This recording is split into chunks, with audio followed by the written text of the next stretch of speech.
నిన్న పట్టపగలు నడి రోడ్లో ఒక అమ్మాయిని గుర్తు తెలియని ముఠా కిడ్నాప్ చేసింది. ఆ అమ్మాయి పేరు మహేశ్వరి. శ్రీరంగపురం జమీందార్ గారి మనవరాలు. 200 కోట్ల రూపాయల ఆస్తికి వారసురాలైన ఆ అమ్మాయిని డబ్బు కోసమే కిడ్నాప్ చేసి ఉంటారని భావిస్తున్నారు.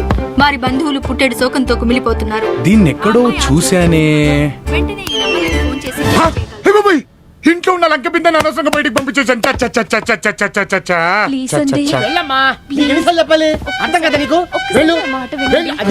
Please sir, please. ఆయన లేచిన తర్వాత ఒక్కసారి ఆయన అడిగి వెళ్ళి. లేవటమా? లేచాడంటే ఇద్దరిని చంపేస్తాడు. నువ్వు వెళ్ళమ్మా. ఉసుకో తల్లి. ప్లీజ్ అండి. మీరు ఎప్పుడు చూడు. ఏమైంది బావా?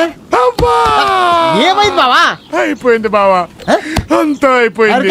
ఇంకా 5 ఏళ్ళు బ్యాలెన్స్ ఉంది. డబ్బు మ్యాటర్ రా ఇది. లైఫ్ రా. ఈ లైఫ్ లోనే చేయకూడని పెద్ద తప్పు చేసేసాను రా. తప్పు చేసావా? ఎప్పుడు? నిన్న రాత్రి ఆ అమ్మాయిని నా చేతులతో బయటికి గంటేసి తప్పు చేశాను.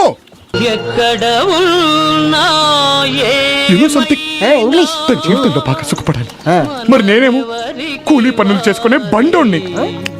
తను ఎవరెస్ట్, నేను ఫారెస్ట్. జంగిల్.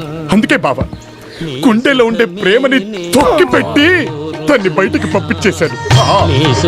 ఇంకా నా మనసులోనే ఉందిరా బావా. అదిగో ఆ రాళ్లలో కనిపించట్లేదు. రాళ్ళల్లో. అదిగో ఆ నీళ్ళలో కనిపించట్లేదు. కనిపిస్తుంది. చూడరా బావా, ఆఖరికి మెట్ల మీద కూడా ఉన్నట్టు అనిపిస్తుందిరా బావా. అయ్యో, నేను ఇక్కడే ఉన్నానండి. చూసావా, ఉన్నట్టే కాదు అన్నట్టు కూడా అనిపిస్తుంది. అయ్యా, నిజంగా నేను ఇక్కడే ఉన్నానండి.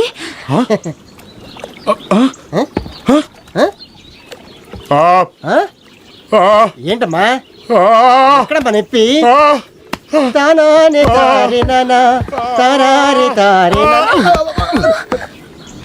పాపం రాత్రి అంతా చల్ల ఉంది కదరా, జ్వరం వచ్చినట్టుంది.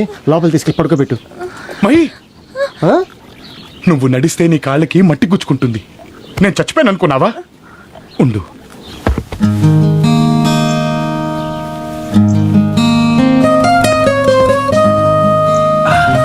మహి, ఈ రోజు నుంచి నీకు నేనున్నాను. నీకేం కావాలన్నా అడుగు. ఎక్కువ అడిగితే అలసిపోతావు. జస్ట్ అలా చిటికే అంతే. ఏది ఒకసారి వెయ్యి. అది చాలా పనులు ఉన్నాయి బావా. ఏమైందిరా? ఎంతకాలం నువ్వు దొంగడాయాలే అనుకున్నాను. నీలో ఇంత గొప్ప ప్రేమికున్నానని ఇవాళ తెలిసింది బావా. లేరా బావా, లవ్వా బొంగ. ఇందాక ఏదో దేవత ఎక్కడో వాసిందన్నా. అదో పెద్ద జమీందారు కూతుర్రా. జమీందారు కూతురా? బయట నాటకం అంతా దీనికా? దాన్ని కిడ్నాప్ చేసామని బెదిరించో 50 లక్షలాగా దొబ్బేయచ్చు. అయితే ఎందుకు వెయిటింగ్? కాళ్ళు చేతులు కట్టేసి మూల పడితే పని అయిపోద్ది కదా. అలా కాదురా, నేను స్కెచ్ చేస్తాగా.